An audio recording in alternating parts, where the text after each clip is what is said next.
fondation dénommée la Fondation Togolaise, qui a fait voyager des artistes togolais, Milenda et Harold.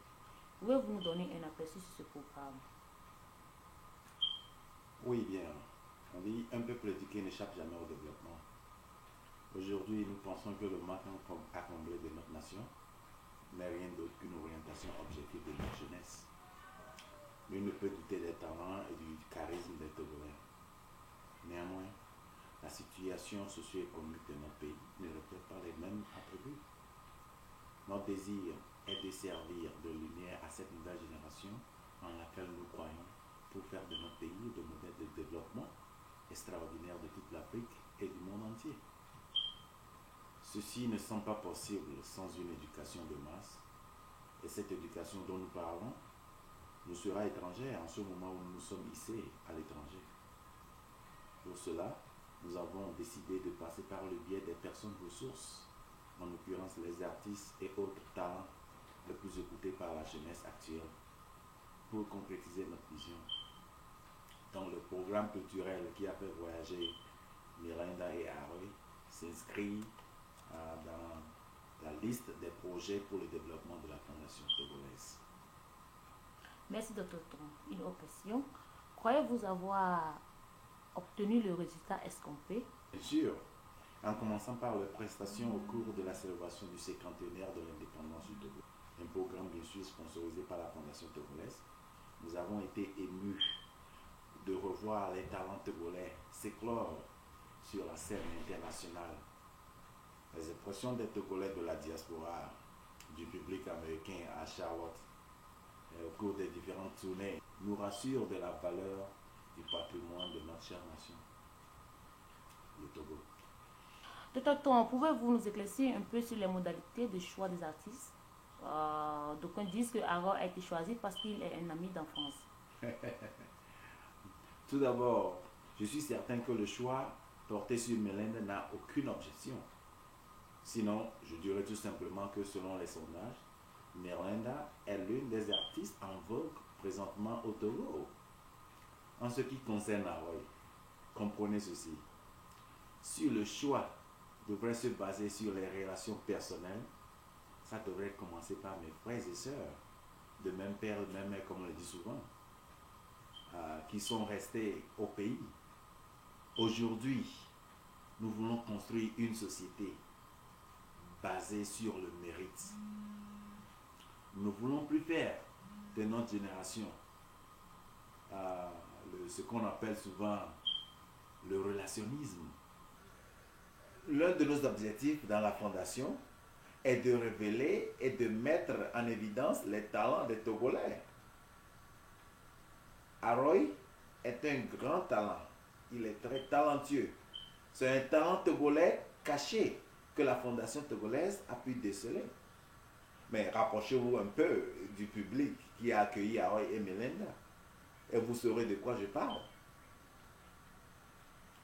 Est-ce que ces deux artistes sont partis avec un programme défini de la Fondation Dr. Tom? Évidemment, le programme dont nous faisons allusion aujourd'hui n'est rien d'autre que leur détermination à participer, chacun de son côté, au développement de notre nation. Dans la Fondation togolaise, rien n'est plus important que cette détermination individuelle qui franchit les limites et les clivages politiques. Car la détermination est un pouvoir. Avec cette détermination, tout est possible. Qu'en est-il donc de l'artiste togolaise Ami Coco venue de Londres? Une grande sœur Ami Coco, elle a fait l'honneur des Togolais durant son passage ici en Caroline du Nord aux États-Unis. Sa prestation est sans précédent. Nous avons été très satisfaites et très élevés de l'avoir sur scène. Et c'était un plaisir pour la commission d'organisation du 27 avril de l'avoir invitée. Ami Coco a fait du feu et elle continue d'en faire même après son départ sur Londres. Nous vous remercions, Dr. Tom. Et parlons des fêtes du 27 avril. D'aucuns pensent que votre investissement dans la réussite de cette fête est lié à votre collaboration ou appartenance au parti du pouvoir en place. D'autres confirment que votre apparition périodique sur Republic of Togo en est une preuve. Que répondez-vous à cela? Tout d'abord, je tiens à rappeler que même si la célébration du cinquantenaire a paru comme une fête dans la diaspora, cela n'était rien d'autre qu'une célébration qui devrait unir tous les Togolais de la diaspora afin que nous pensions à cette population souffrante que nous avons laissée au pays. Et en ce qui concerne les soupçons sur nos relations ou bien ma relation avec le gouvernement en place, je dirais tout simplement ceci. Nous nous appartenons ou bien j'appartiens à toute tendance qui veut le bien de nos populations. Ceci pour vous rappeler que la vision de la Fondation togolaise est basée sur 4 principes. Principe numéro 1, une analyse pragmatique de la situation. Principe numéro 2, une proposition concrète. Principe numéro 3, une participation active. Et principe numéro 4, un support indéfectible au développement. Ainsi, quiconque s'inscrira dans cette lignée, peu importe son étiquette, verra le support de la Fondation. D'autre part, c'est très pitoyable, voire aberrant, de continuer à constater que bon nombre de Togolais, surtout de la diaspora, sont toujours analphabètes à la réalité éducative. Si aujourd'hui, la magistrature suprême revenait à Foli ou à Tchandja, le nom Republic of Togo ne changera jamais en Republic of Foli ou bien Republic of Tchandja. Ce site est un site de notre nation. Que nous soyons de ce côté ou de l'autre côté, tout citoyen togolais a le droit de faire publier toute information qui respecte les codes prévus par le texte de ce média. J'en profite pour remercier tous les médias qui acceptent de publier les informations de la Fondation togolaise, en l'occurrence Togo City. Et je vous assure que nous envoyons nos informations de la même manière à tous ces médias. Et nous osons croire que si certains médias refusent de publier certaines de nos informations, c'est peut-être parce que ces informations ne s'alignent pas avec les textes de leur statut et non à cause des jugements non fondés ou bien des préjugés. Docteur Ton, apparemment vous êtes bien installé aux États-Unis. Vous avez déjà un doctorat d'État en Amérique et vous poursuivez encore un autre doctorat en droit, n'est-ce pas, docteur Ton? Oui, madame. Vous êtes employé de l'État de la Caroline du Nord. Vous avez fait des exploits au niveau national et vous êtes chef de département de mathématiques. Vous êtes auteur et vous avez publié pas mal de livres. Vous avez ajouté à votre nationalité togolaise la nationalité américaine. Et vous avez une heureuse famille. Nous venons d'apprendre que vous écrivez même des poèmes et vous avez un autre livre en coulisses. Bref, vous avez réussi votre vie aux États-Unis. Pouvez-vous nous dire ce qui vous motive à vous engager dans cette lutte? Mais écoutez, tout dépend de comment vous définissez le mot réussir. Je ne voudrais pas être ingrat et je remercie mon Dieu et mon Seigneur pour ma vie. Néanmoins, je ne vois pas de réussite si les milliers de mes frères et sœurs sont toujours dans la misère au Togo. Je ne vois pas une réussite si la condition des étudiants continue de se dégrader du jour au lendemain. Je ne vois pas de réussite si la qualité de l'éducation de nos jeunes frères demeure non alignée aux besoins de la nation.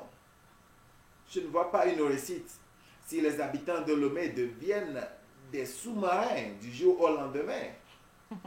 Je pense que chacun de nous a un rôle à jouer, et surtout la diaspora, avant de parler d'une réussite. Merci, docteur Ton. Ne pensez-vous pas que ceci devrait être le souci du gouvernement? Je me réserve vraiment le droit de juger qui que ce soit, surtout lorsque je n'ai pas accompli ma responsabilité à mon niveau, car la Bible déclare, pour ceux qui sont des croyants ou bien des chrétiens, ne jugez point, afin que vous ne soyez pas jugés. Le développement du peuple se fait par le peuple. Certes, le gouvernement a un rôle très important à y jouer. Néanmoins, voyant la situation actuelle de notre pays, je pense que si les plus d'1,5 million actifs togolais à l'étranger, surtout de la diaspora, cotisaient ne serait-ce qu'1 dollar ou 1 euro par mois pour la restructuration de notre pays. Mes frères, combien d'emplois, de routes, d'écoles, de centres de santé ou bien de vie pouvons-nous sauver? Moi, je pense que nous pensons que la diaspora détient la clé du redressement de l'économie de notre nation. Mais quand même, il faudra que nous dépassions ces clivages politiques, ethniques et sociaux. Vous voyez que le docteur aussi est un grand fervent. Votre intervention se penche beaucoup vers un programme de société que présentent souvent les politiciens. Envisagez-vous cette route politique un jour? Mais quelle est la finalité d'un politicien? Est-ce la satisfaction de l'intérêt de la nation ou celle de l'intérêt personnel? Je cherche toujours à comprendre la vraie définition d'un politicien pour savoir comment me positionner. Car je me perds très souvent lorsque je compare un politicien aux États-Unis, par exemple, qui est un avocat de sa population ou de la masse qu'il représente, à un politicien en Afrique qui est plus soucieux de sa poche. Dans tous les cas, contentons-nous du succès de notre jeunesse et laissons le reste pour voir ce que l'avenir nous réserve. Monsieur le Président, président de la Fondation togolaise, bien sûr, votre fondation s'inscrit dans un volet apolitique. Pouvez-vous tout au moins nous donner vos impressions sur l'actualité politique au Togo? Que pensez-vous de l'entrée de l'UFC au gouvernement? Rien n'est plus important que de voir notre nation évoluer. Peu importe ce que l'on pense de cet acte du gouvernement de l'opposition, le résultat demeure le plus important. Et nous croyons que si cette collaboration débouche sur une amélioration remarquable des conditions de vie de nos populations, nul ne pourra condamner cet acte du gouvernement ni de l'opposition. Aujourd'hui, nous devons placer le développement avant nos politiques. Dès que notre peuple retrouvera son souffle, tout le monde aura le moral pour une politique autre que la politique digestive. Donc nous pensons plus aux résultats de cette collaboration qu'à la nature de la collaboration elle-même. Docteur Tom, nous sommes presque à la fin de notre interview. Avant de clôturer cet entretien, avez-vous un message à adresser au public, s'il vous plaît? Pour les Togolais de la diaspora, l'avenir de notre pays nous appartient. Certes, certains faits nous ont détourné ou arraché cet amour patriotique que nous avons eu depuis lors. Mais nul ne le fera à notre place. Le moment de la table de réflexion est venu. Laissons de côté nos manteaux d'égoïsme, de jalousie et de vengeance et portons celui de l'humilité, du pardon et de la compréhension, même dans la divergence de nos opinions, pour reconstruire notre pays.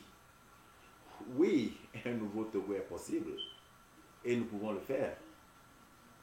Pour les frères et sœurs restés au pays, nous vous félicitons d'avoir tenu la tempête jusqu'alors. Nous pensons vraiment à vous, mais nous serons plus contents de développer une politique d'autodéveloppement où vous serez aussi des acteurs principaux, actifs du développement.